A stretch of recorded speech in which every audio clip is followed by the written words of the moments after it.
ವಕೀಲ ದೇವರಾಜೇಗೌಡ ವಿರುದ್ಧ ಅತ್ಯಾಚಾರ ಆರೋಪ ಪ್ರಕರಣಕ್ಕೆ ಸಂಬಂಧಪಟ್ಟಂತೆ ಇವತ್ತು ದೇವರಾಜೇಗೌಡ ಅವರನ್ನು ಕಸ್ಟಡಿಗೆ ಪಡೆದು ಕಾಕಿ ಫುಲ್ ಡ್ರಿಲ್ ನಡೆಸುತ್ತೆ. ಎಸ್, ಈಗ ಹಾಸನ ಜಿಲ್ಲಾ ಕಾರಾಗೃಹದಲ್ಲಿರುವಂಥ ದೇವರಾಜೇಗೌಡ ಇನ್ನು ಮುಂದೆ ಇವತ್ತಿನಿಂದ ಹೊಳೆನರಸೀಪುರ ಪೊಲೀಸರ ಕಸ್ಟಡಿಯಲ್ಲಿರ್ತಾರೆ. ಕಸ್ಟಡಿಗೆ ಪಡೆದು ವಿಚಾರಣೆ ನಡೆಸುತ್ತೆ ಪೊಲೀಸ್ ತಂಡ. ನಿನ್ನೆ 2 ದಿನಗಳ ಕಾಲ ಕಸ್ಟಡಿಗೆ ಕೇಳಿದ್ರು ಪೊಲೀಸರು. ಕಸ್ಟಡಿಗೆ ಅನುಮತಿ ನೀಡಿತ್ತು ಹೊಳೆನರಸೀಪುರದ JMFC ಕೋರ್ಟ್. ಇವತ್ತಿನಿಂದ ಮೇ 16ರವರೆಗೆ ದೇವರಾಜೇಗೌಡ ಪೊಲೀಸ್ ಕಸ್ಟಡಿಯಲ್ಲಿರಲಿದ್ದಾರೆ. ಹಾಸನ ಸೇರಿ ಇತರ ಸ್ಥಳಗಳಿಗೆ ಕರೆದೊಯ್ದು ಕಾಕಿ ವಿಚಾರಣೆ ನಡೆಸುತ್ತೆ, ಸ್ಥಳ ಮಹಜರು ಮಾಡುತ್ತೆ. ಆ ಸಂಬಂಧಿತ ಪ್ರಕರಣಕ್ಕೆ ಸಂಬಂಧಿತ ಸ್ಥಳಗಳಿಗೆ ಕೂಡ ಕರೆದುಕೊಂಡು ಹೋಗುವ ಸಾಧ್ಯತೆ ಇದೆ.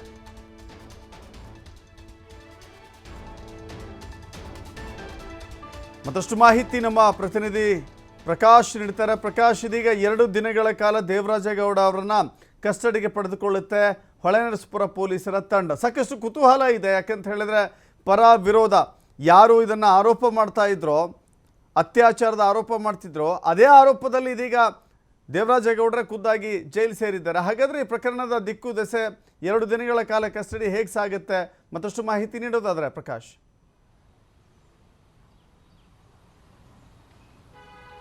ದಶರಥ್, ಈಗಾಗಲೇ ಬಿಜೆಪಿ ಮುಖಂಡ ದೇವರಾಜೇಗೌಡಗೆ 14 ದಿನ ನ್ಯಾಯಾಂಗ ಬಂಧನವನ್ನು ಕೂಡ ವಿಧಿಸಲಾಗಿತ್ತು. ಅದೇ ರೀತಿ ಹಾಸನದ ಜಿಲ್ಲಾ ಕಾರಾಗೃಹದಲ್ಲಿ ದೇವರಾಜೇಗೌಡ ಈಗಾಗಲೇ ಇರುವಂತದ್ದು. ಜೊತೆಗೆ ಇವತ್ತು ಬೆಳಿಗ್ಗೆ 9 ಗಂಟೆಯಿಂದ ಮೇ 16ನೇ ತಾರೀಕುವರೆಗೂ ಕೂಡ ಪೊಲೀಸ್ ಕಸ್ಟಡಿಗೆ ಕೇಳಿದ್ರು. ಅದರಂತೆ ನ್ಯಾಯಾಲಯ ಕೂಡ ಈಗಾಗಲೇ ಆದೇಶ ಮಾಡಿರುವಂತದ್ದು. ಇವತ್ತು ಹೊಳೆನರಸೀಪುರ ಪೊಲೀಸರು ಹೆಚ್ಚಿನ ವಿಚಾರಣೆಗಾಗಿ ಕಸ್ಟಡಿಗೆ ಕೂಡ ತೆಗೆದುಕೊಳ್ತಾರೆ.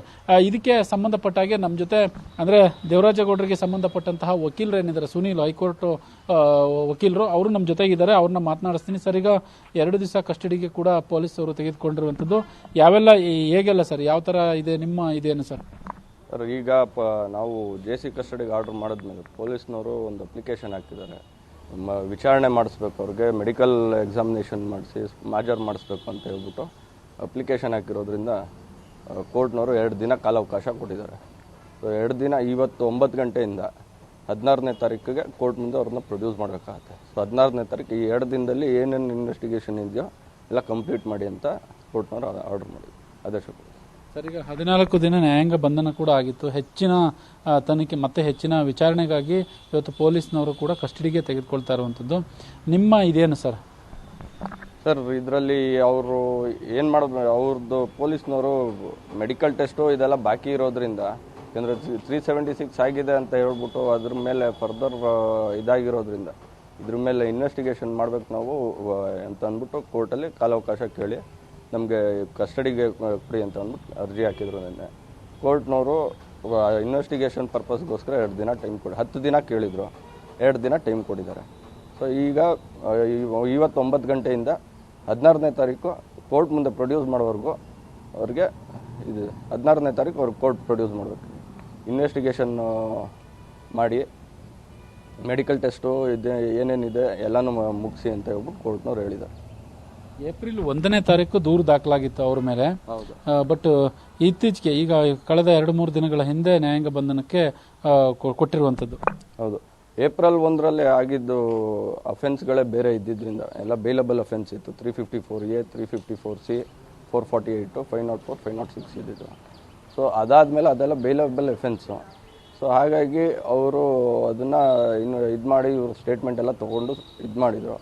ಅದಾದಮೇಲೆ ಏನಾಗಿದೆ, ಫರ್ದರು ವಿಕ್ಟಿಮ್ ಸ್ಟೇಟ್ಮೆಂಟ್ ಕೊಟ್ಟ ಮೇಲೆ 376 ಆ್ಯಡ್ ಮಾಡಿರೋದ್ರಿಂದ, ಸೊ ಅದು ನಾನ್ ಬೇಲೇಬಲ್ ಅಫೆನ್ಸ್ ಆಗಿರೋದ್ರಿಂದ ಅವ್ರನ್ನ ಇದಕ್ಕೆ ಕೊಟ್ಟಿದ್ದಾರೆ, JC ಕಸ್ಟಡಿಗೆ ಕೊಟ್ಟರು, ಅರೆಸ್ಟ್ ಮಾಡಿಕೊಂಡು.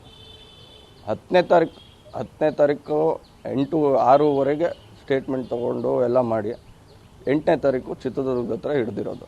ಅದಾದಮೇಲಿಂದ ಮಾರನೇ ದಿನ, ಯಾಕೆಂದರೆ ಒಂದಿನದಲ್ಲಿ 376 ಮಾಡಿರೋದ್ರಿಂದ ಅವ್ರು ನಮಗೆ ಫರ್ದರ್ ಅದ್ರ ಮೇಲೆ ಇನ್ವೆಸ್ಟಿಗೇಷನ್ ಮಾಡಬೇಕು, ಎವಿಡೆನ್ಸ್ ಕಲೆಕ್ಟ್ ಮಾಡಬೇಕು ಅಂದ್ಬಿಟ್ಟು ಅವರು ಕೋರ್ಟ್ಗೆ ಅಪ್ಲಿಕೇಶನ್ ಹಾಕಿದರು. ಅವತ್ತೇ ಕೇಳಿದರು, ಬಟ್ ಸಾಹೇಬರು ಈಗೆಲ್ಲ ಮುಗ್ದಿರೋದ್ರಿಂದ ನೀವು ರೆಗ್ಯುಲರ್ ಕೋರ್ಟಲ್ಲಿ ಹಾಕಂಗಿದ್ರೆ ಹಾಕೊಳ್ಳಿ ಅಂತ ಅಂದ್ಬಿಟ್ಟು ಜುಡಿಷಿಯಲ್ ಕಸ್ಟಡಿಗೆ ಆರ್ಡರ್ ಮಾಡಿದರು.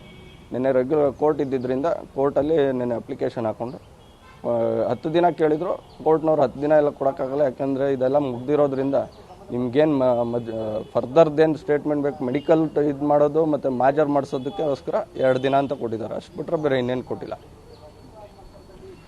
ದಶರಥ್, ಇದು ಅಂದ್ರೆ ದೇವರಾಜೇಗೌಡರ ವಕೀಲರೇನಿದ್ದಾರೆ ಆ ವಕೀಲರು ಕೂಡ ಹೇಳುವಂಥದ್ದು ಇವತ್ತು 2 ದಿನಗಳ ಕಾಲ ಅಂದ್ರೆ ಬೆಳಿಗ್ಗೆ 9 ಗಂಟೆಯಿಂದ ಮೇ 16ನೇ ತಾರೀಕುವರೆಗೆ ಕೂಡ ಈಗಾಗಲೇ ಪೊಲೀಸ್ ಕಸ್ಟಡಿಗೆ ಒಂದಿಷ್ಟು ಹೆಚ್ಚಿನ ವಿಚಾರಣೆಗೆ ಕೊಡ್ಲಿಕ್ಕೆ ಅವಕಾಶ ಕೇಳಿದ್ರು. ಪೊಲೀಸ್ ಅವರು 10 ದಿನಗಳ ಕಾಲಾವಕಾಶ ಕೇಳಿದ್ರು. ಆದ್ರೆ ಈಗ ನ್ಯಾಯಾಧೀಶರು 2 ದಿನಗಳ ಅವಕಾಶವನ್ನು ಕೂಡ ಮಾಡಿಕೊಟ್ಟಿರುವಂಥದ್ದು. ಹಾಗಾಗಿ ಇವತ್ತು ಬೆಳಿಗ್ಗೆ 9 ಗಂಟೆಗೆ ಈಗ ಇನ್ನೇನು ಕೆಲವೇ ಕ್ಷಣದಲ್ಲಿ ಹೊಳೆನರಸೀಪುರ ಪೊಲೀಸರು ಕಸ್ಟಡಿಗೆ ತೆಗೆದುಕೊಳ್ಳುವಂತಹ ಸಾಧ್ಯತೆ ಕೂಡ ಈಗಾಗಲೇ ಇರುವಂತದ್ದು.